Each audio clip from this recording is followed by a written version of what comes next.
Barnaby Castillo's session transcript begins with him recounting a refrigerator, humming loudly amidst pungent burnt sugar, smells as he navigates through the desolate streets of the Victorian Hospital District on the 31st of December, 1999. The whiteout weather smears the world into a featureless, swirling grey. His breath fogs the windshield, each exhale a tiny, fleeting cloud swallowed instantly by the frozen fog. The truck's engine coughs, a weak protest against the ice. Slicked roads, the hum of the defrosting refrigerator inside the cab a constant, grating counterpoint to the wind, as hollow moan against the metal frame. Burnt sugar, he thinks, irritation flaring. Like that damn hospital cafeteria after the last shift. Asterisk, he swears, fingers tightening on the wheel, the rubber grip slick with his own sweat. The headlights cut a feeble cone through the blinding white, illuminating only the next few feet of treacherous pavement. He's late. Again, the package. Just a delivery. A stupid, pointless package. Is the last thing he needs tonight. The vacant commercial property looms, a hulking shadow against the snow-drifted street, Victorian Hospital District. The name tastes like old pennies. He kills the engine. The sudden silence amplifying the frantic thump P of his own heart. The cold hits him like a physical blow as he steps out, boots sinking into the deep snow with a wet squelchy. The air is thick, metallic, smelling of ozone and something else. Damp wool and decay. The streetlights cast weak, yellow halos that die inches from the pavement, swallowed by the whiteout. He trudges towards the building escorted. Up entrance, the crunch of snow underfoot unnaturally loud. The package is cold in his gloved hands, wrapped in cheap brown paper. No return address. Just his name scrawled in a shaky hand. Insexed, he mutters, the word tasting sour. What kind of delivery is this? Asterisk, he shoves the door open. It groans on rusted hinges, releasing a wave of stale, oily air that coats his tongue. The interior is a tomb of shadows and dust, the floorboards slick with a thin, greasy film that makes his boots slip. Slippery, he thinks, fruitily, he thinks, like oily dime. Every surface, dusty shelves, the skeletal remains of a desk, glistens faintly under the weak light filtering through grimy windows. He sets the package down on a scarred table. The dried insects inside crackle with a dry, papery fun shush. Shushed as he lifts the lid, a sound like brittle leaves skittering on stone, and then, beneath the crackle, a whisper. Insects, insects. Insects, asterisk, not from the package. From the air itself, a voice just below hearing repeating the word with eerie, mechanical persistence. Insects, insects, insects. Asterisk, he flinches, scanning the gloom. Nothing. Just the oppressive silence broken by the crackle and the whisper. Then, through the truck's frame, a new sound vibrates, a faint, rhythmic thuvy tick, tick. Tick, like a tiny clockwork heart buried deep in the metal. The cat, the one he glimpsed darting through the snowdrifts earlier, its fur dark as the void between stars, emitting that impossible, ticking sound. It's here, now. The ticking syncs with the whisper, tick insects, a dreadful counterpoint. He turns, the oil-slick floor betraying him. His boot slides out from under him. The world tilts violently. The truck's metal door handle scrapes his ribs as he stumbles back towards the snow. He tries to catch himself, arms flailing, but the ice is a mirror, slicker than any surface he's ever known. The truck skids sideways with a sharp, grinding screech of metal on ice. He is airborne for a terrifying second.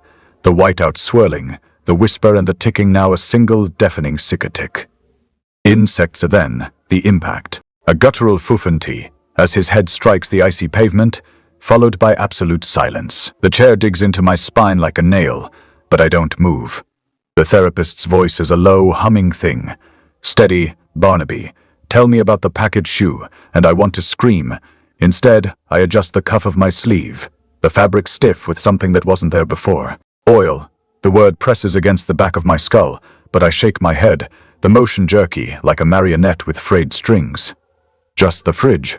Why say, but my voice comes out wrong, too thick, like syrup dragged through molasses. The fluorescent light above flickers, casting a jagged shadow of the therapist's notepad across the wall. Insectsy, the word scrawled in my own handwriting, ink smudged like a bruise. The air in here smells like antiseptic and old coffee, but beneath it, something else. A ghost of burnt sugar, faint as a half-remembered dream. I grip the armrests, knuckles white. Smells like the hospital cafeteria.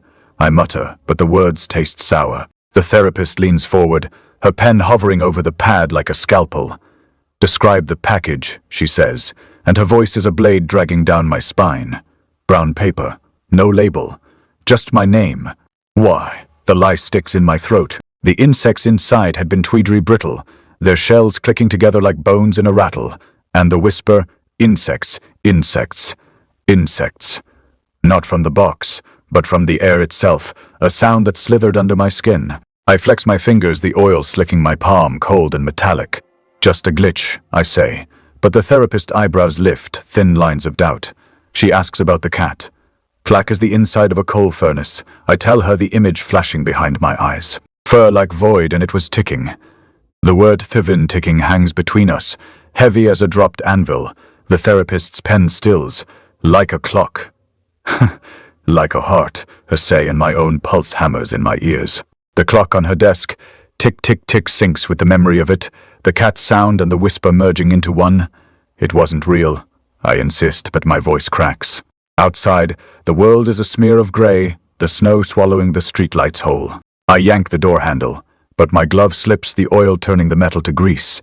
Schlick, the sound of it, wet and wrong. The therapist's voice follows me down the hall, Pin Barnaby, the smell. But I'm already outside, the cold a slap to the face. The truck's steering wheel is slick, my fingers leaving greasy prints on the vinyl. I wipe them on my jeans, but the oil spreads, dark and viscous. No burnt sugar now, just the machine stink of it. I slam the door, the impact sending a shudder through the cab. The clock on the dashboard, tick-tick, matches the one in the office. My breath fogs the window, but when I exhale, the glass is clean, no frost, no breath. Just a distortion, like a glitch in a broken screen. What was that smell?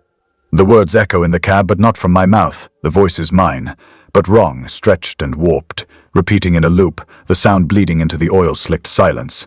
The steering wheel trembles under my hands. The cat's ticking starts again, faint but insistent. Somewhere outside in the snow. I don't turn my head. I don't look. But the oil keeps spreading. The world is flat, grey, and silent. Not quiet, silent. The difference is a pressure, a lack. I press my nose against the back of my hand, inhale. Nothing. Just the dry rasp of skin against skin. A hollowness blooms in my chest, a physical absence. My nose, it is gone. Not severed, not injured. Just blank. The truck's interior smells of stale vinyl and the lingering ghost of diesel. It used to smell of coffee, of the cardboard boxes I hauled. Now, just the pressure. The ticking. It's closer now, a frantic pulse against the silence. Tick, tick, tick. The cat. I sit up, the seat springs groaning beneath me. The snow outside is a featureless white swallowing the windows. No horizon, just the interior of the truck and the insistent tick, tick, tick. I stumble out, the snow crunching under my boot suit, a sound that seems amplified, grotesque in the absence of other smells. The cat darts ahead, a black blur against the white. It weaves between rusted machinery, a silent guide. The hospital looms, a skeletal silhouette against the snow. Victorian architecture, all gables and pointed arches, looking less like a place of healing and more like a mausoleum. The air itself feels heavy, thick with something I can't name, or rather, can't feed a smell. The ticking accelerates, a frantic drumbeat urging me forward. Inside, the air is colder, drier. The scent of dust and decay hangs, a palpable weight. The cat disappears into a doorway, its tail the last black flag waving in the gloom. I follow, the silence pressing down. The floorboards groan under my weight, a mournful chorus. The room is a charnel house of forgotten tools. Rusted scalpels, gleaming faintly in the gloom. Bone saws, their teeth dull with age. A metal basin stained a dark, unsettling brown.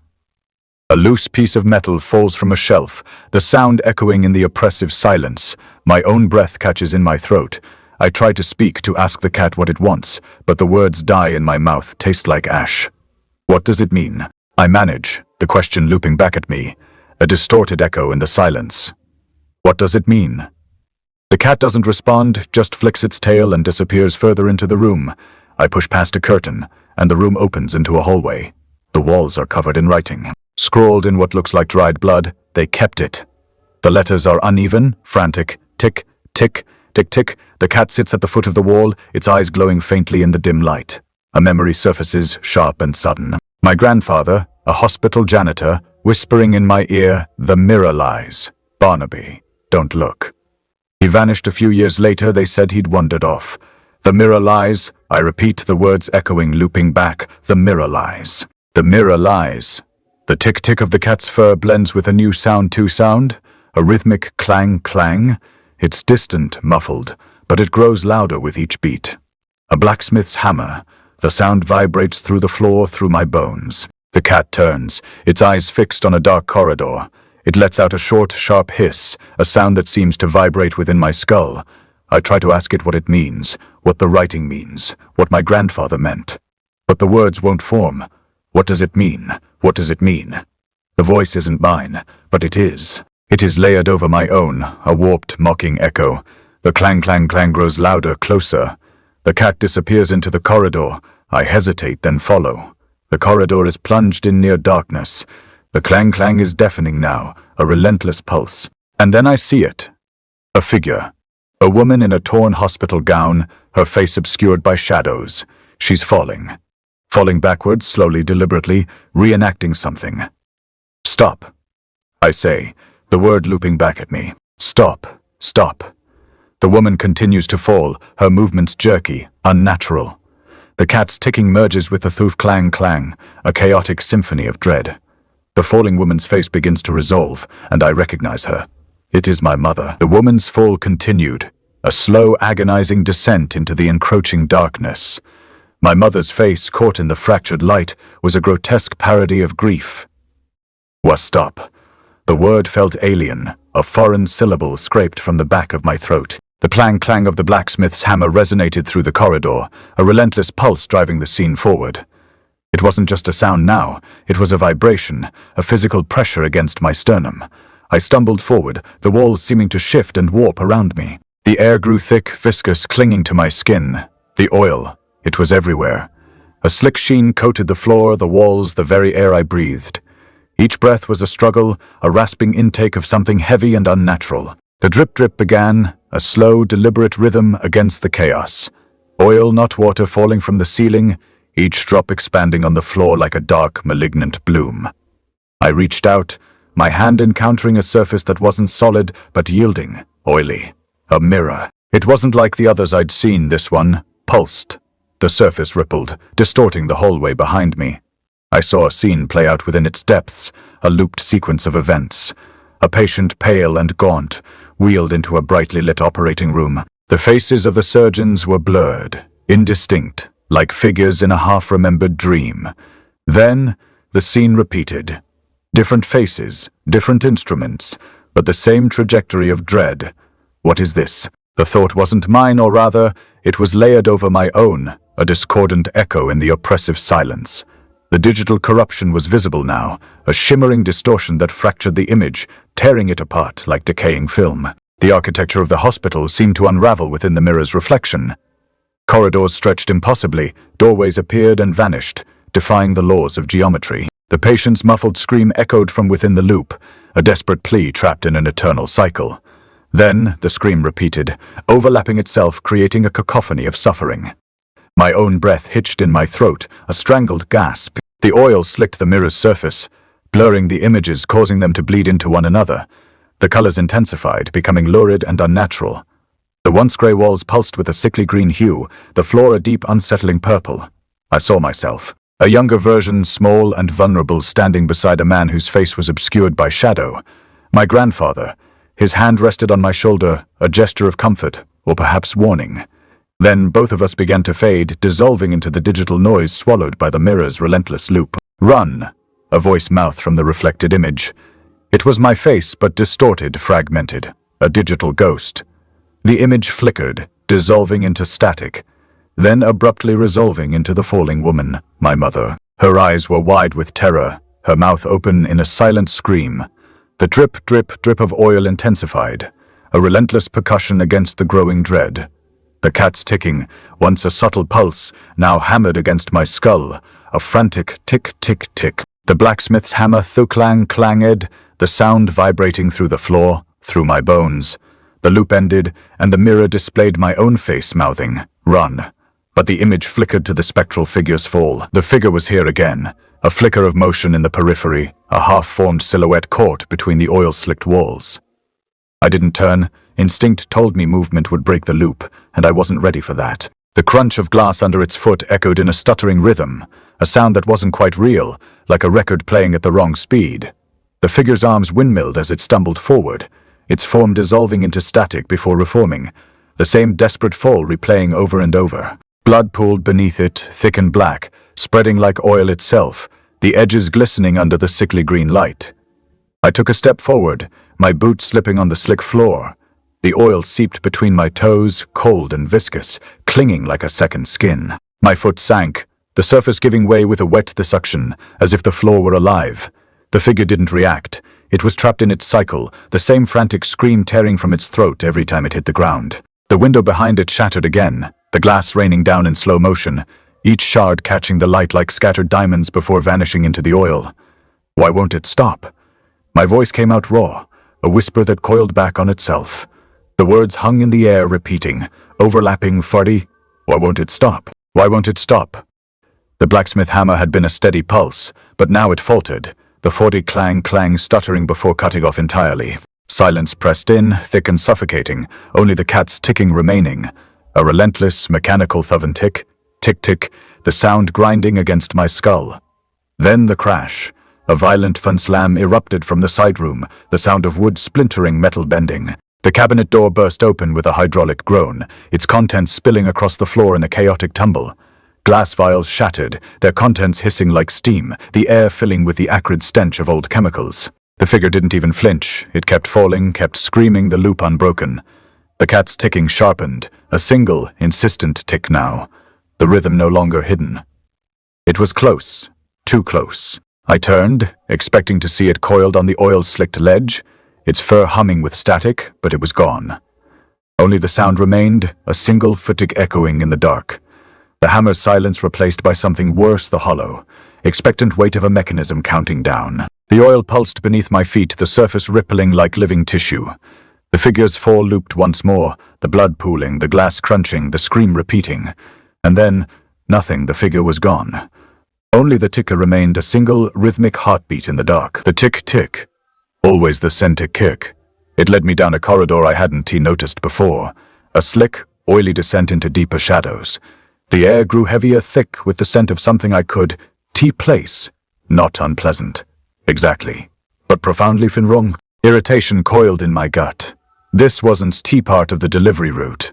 This wasn't T20 thing I'd signed up for. The oil wasn't just on the floor now. It coated the walls, the peeling wallpaper, giving everything a greasy sheen. The digital corruption shimmered across the surfaces, blurring the edges of reality. The cat moved ahead, a phantom pulse of fundy tick, tick, tick, guiding me towards a ward. Medical records lay scattered, brittle and yellowed, like fallen leaves. I knelt, the oil cold and viscous against my knees, and picked one up. Subject 7, it read. Inherited trauma manifesting. Mirror shows past surgeries. The words blurred, repeating, echoing in the oppressive silence. Mirror, past surgeries. Trauma, asterisk, it was a loop, a phrase designed to burrow into the mind. The schlicket of my own footsteps on the oil seemed to mock the stillness. Glass cases lined the walls, each containing a desiccated form. They weren't skeletons, not quite. They were preserved. The skin stretched taut over bone, the eyes open and vacant, staring into a past I could see. A wave of nausea rolled over me. The tickwood quickened, urging me forward. I didn't want to look, but I could stop myself. The digital artifacts pulsed on the glass, distorting the images within, making them seem to shift and writhe. A muffled sound. Crying, it came from behind a door at the far end of the ward. I hesitated. The schlick of my footsteps seemed to amplify the silence, a rhythmic pulse against the backdrop of my own rising dread. I pressed my ear to the door. Help, help. The voice was distorted, fragmented, looping endlessly. Help, help, help, asterisk, it was the same phrase over and over, a broken record. My breath hitched. This wasn't a recording. This was something trapped. The emergency lights flickered, casting long, distorted shadows across the oil, slicked floor. My reflection stared back at me, a fractured digital ghost. The oil rippled, distorting my image, making it seem as if I were drowning in a sea of black. The tick of the cat was insistent, a relentless metronome counting down to something I didn't. I pushed the door open. The room was small, bare, except for a single, chalk-covered board. Scrawled across it, in what looked like frantic haste, were a series of words. They silenced him. The letters were jagged, uneven, as if written by someone in a state of extreme distress. Asterisk, the phrase echoed in my head, a chilling pronouncement. The fuschlick, schlick of my footsteps seemed to amplify the message, as if the floor itself were trying to tell me something. The cat sat in the corner, its eyes glowing faintly in the dim light. It didn't acknowledge me, didn't even blink, just tick, tick, tick, a failsafe. A trigger, the words echoed in my mind, remnants of a therapy session I could recall. The digital corruption intensified, blurring the edges of the room, making it feel as if I were trapped in a malfunctioning simulation. The scent, that indefinable wrongness, intensified, pressing down on me. I tasted metal on my tongue, a phantom flavor of fear. I wanted to leave, to run, to forget I'd ever seen any of this. But the fistic had held me captive, a silent command.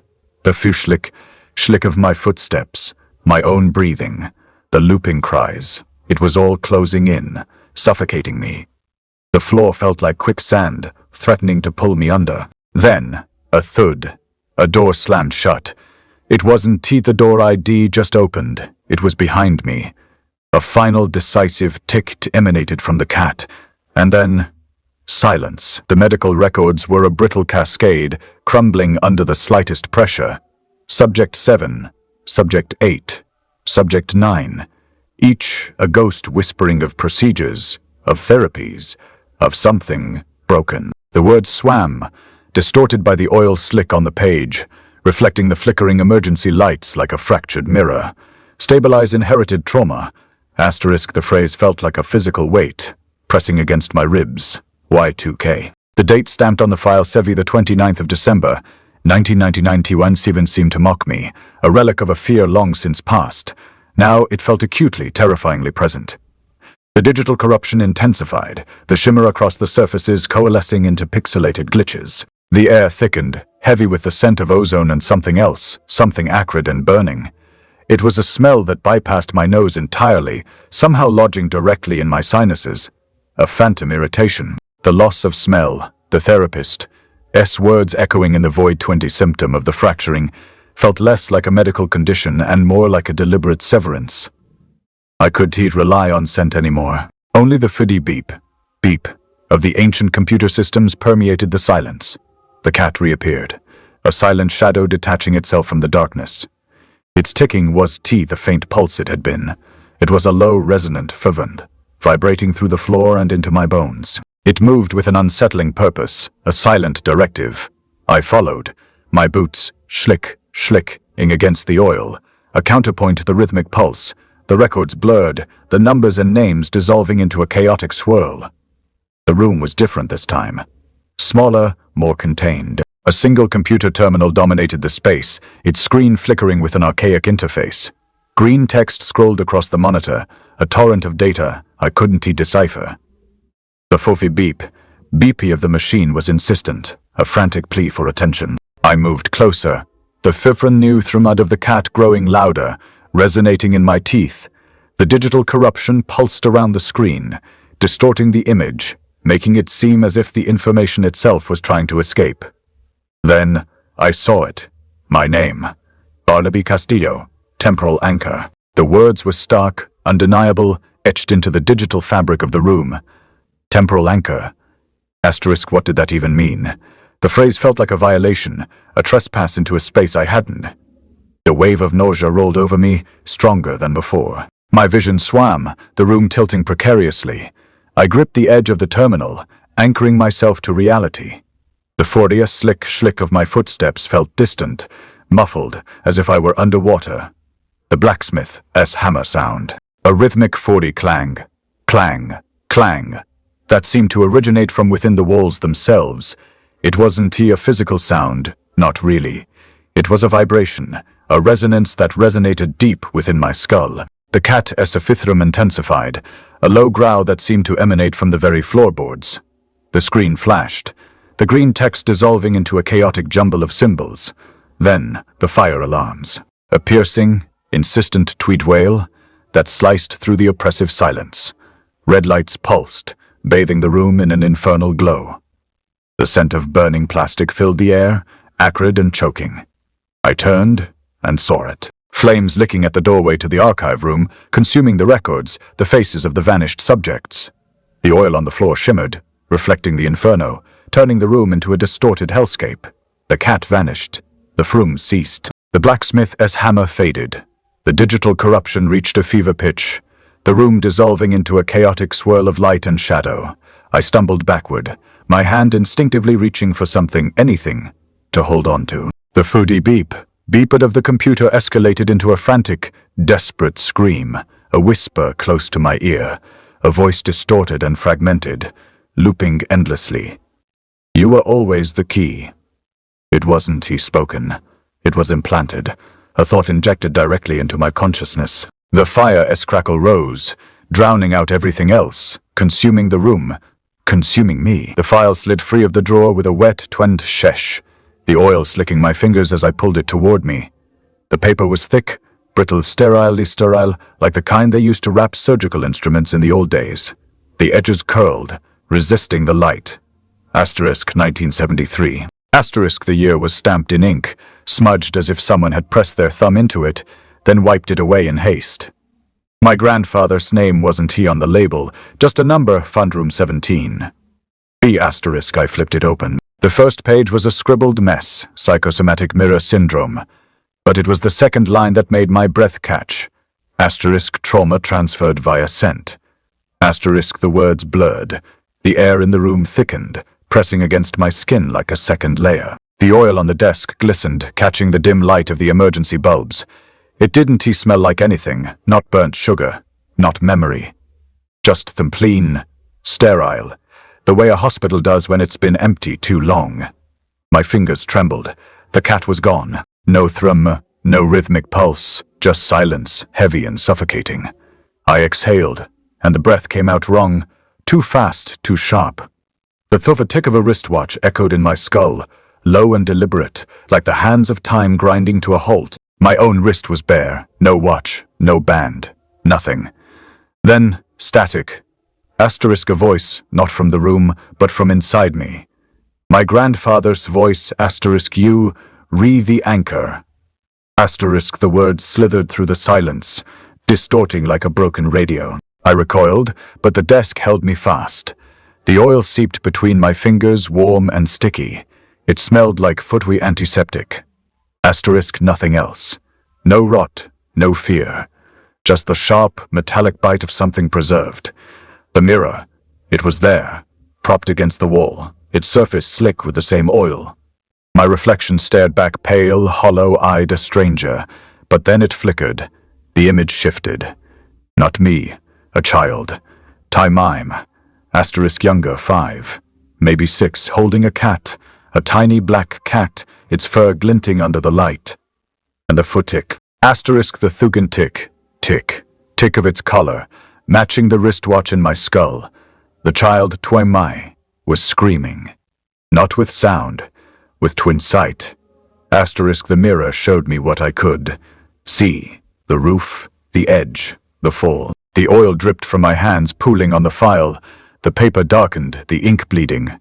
Asterisk died in the fall. Asterisk the words pulsed, rewriting themselves. Asterisk you, re-next. Asterisk the hammer started again. Clang, clang, clang. Asterisk not from the walls. From some mime, asterisk my teeth ached. My bones vibrated. The mirror's reflection twisted. Now it was the roof. The sky a bruised purple.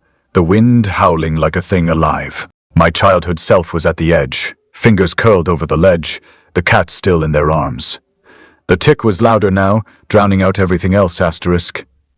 You, re the anchor. Asterisk the oil rose. It climbed the walls, coating the mirror, distorting the image. The child's face blurred. The cat's eyes gleamed, unblinking, in the slick, The hammer beat faster. My head pounded. The file burned in my hands, and then the mirror showed Faimai on the roof. I was screaming. The wind tore at my throat. The oil slicked my skin, my clothes, my foot and lips. Asterisk, I tasted antiseptic, I tasted twin falling. Asterisk, the 40 ticker stopped. The hammer fell silent.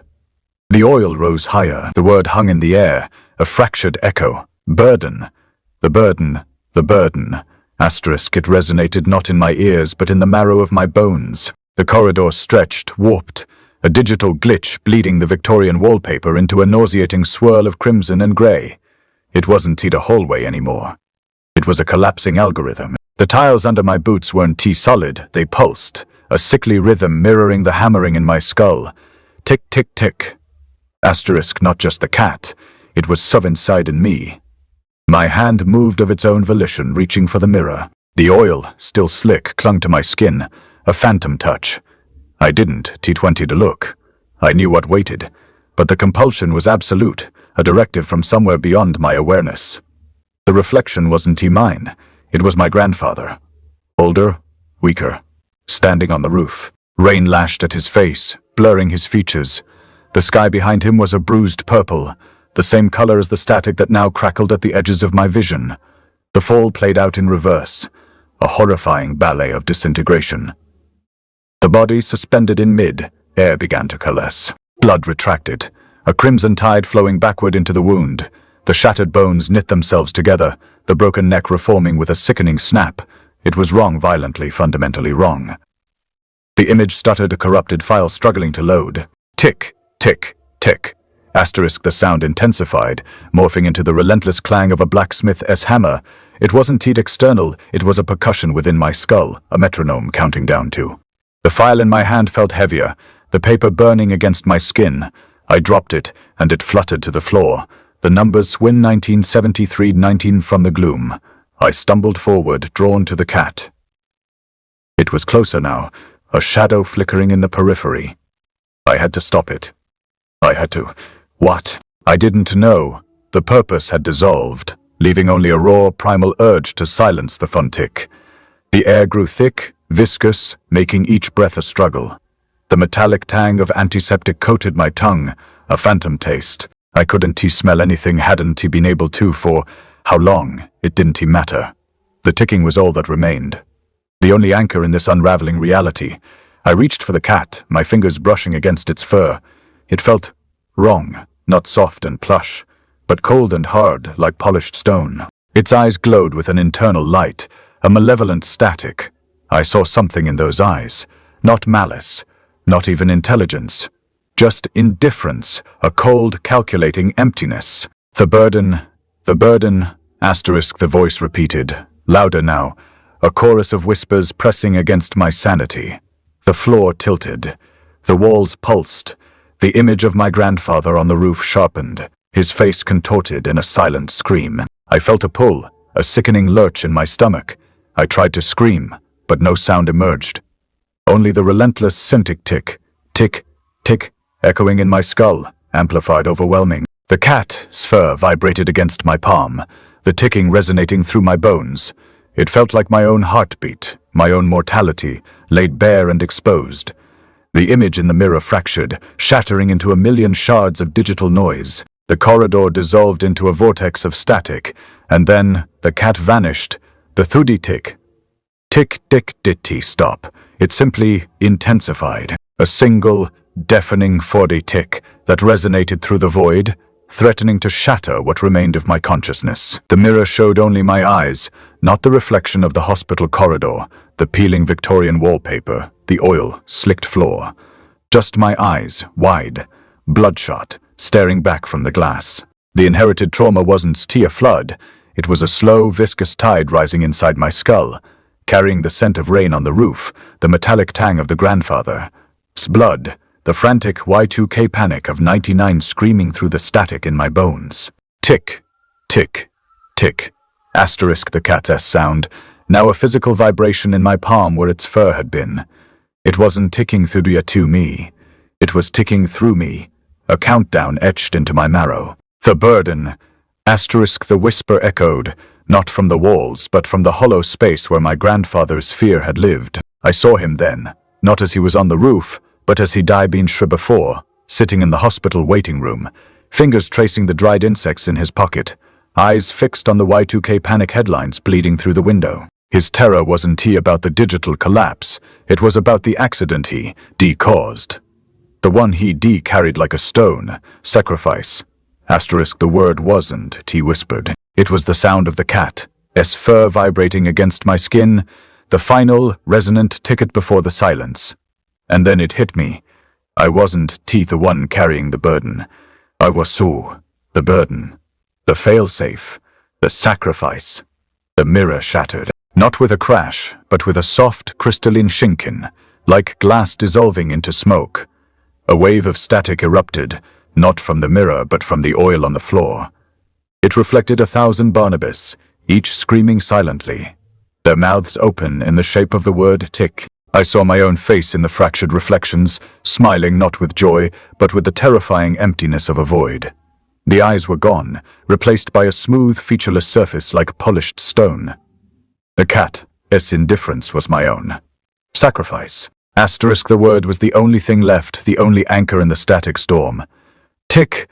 Asterisk, the sound was inside my head now, a single, deafening pulse, not the cat's rhythm anymore, my own, the rhythm of the blacksmith's hammer from the previous chapter, the one that had counted down to the accident. It wasn't teat outside, it was the sound of my heart stopping, the sound of the grandfather's neck snapping backward in the mirror's corrupted loop, tick.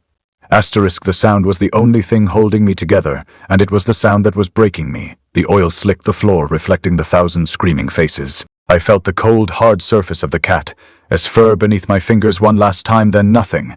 The finger tick didn't stop.